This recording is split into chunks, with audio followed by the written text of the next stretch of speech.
164 মতে এজন মুখ্যমন্ত্ৰীক গভৰ্ণৰে এপইণ্টমেণ্ট ৰাজ্যপালে এপইণ্টমেণ্ট দিয়ে এজন মুখ্যমন্ত্ৰীক গতিকে মুখ্যমন্ত্ৰী কোন এটা সাংবিধানিক পদবী কিয় আপোনালোকে মোমাই মাতে কোন মাৰৰ ভাইয়েৰ তেওঁ আপোনালোকৰ কোনজনী মাৰৰ ভাইয়েৰ তেওঁ অসমবাসীক মই প্ৰশ্ন সুধিব কৈছো কোনজনী মাৰৰ ভাইয়েৰ কিহৰ কাৰণে মোমাই মাতে তেওঁ কিহৰ মোমাই তেওঁ কি সম্পৰ্ক আছে আমাৰ লগত Article 164 of Indian Constitution or mote, he is appointed as Chief Minister of Assam. Etu eta সংবিধানিক পদবী এই সাংবিধানিক পদবীটো মতে কাম কৰিবলৈ তেখেত বাধ্য আৰু এই সাংবিধানিক পদবীটো মতে তেখেতক প্ৰশ্ন সুধিবলৈ আমাৰ অধিকাৰ আছে ডেফিনেটলি গতিকে কিহৰ মোমাই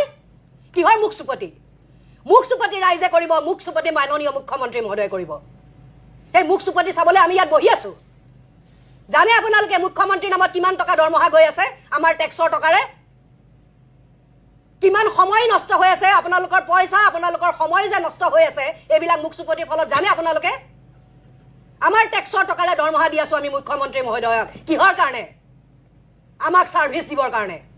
এই সাংবিধানিক পদমৰ্যাদা অনুসৰি আমাক সাৰ্ভিস দিবৰ কাৰণে তেওঁক দৰমহা দি আছো আমি কোনো মোমাই নহয় আমাৰ কোনো মাৰৰ ভাইয়েৰ নহয় আমাৰ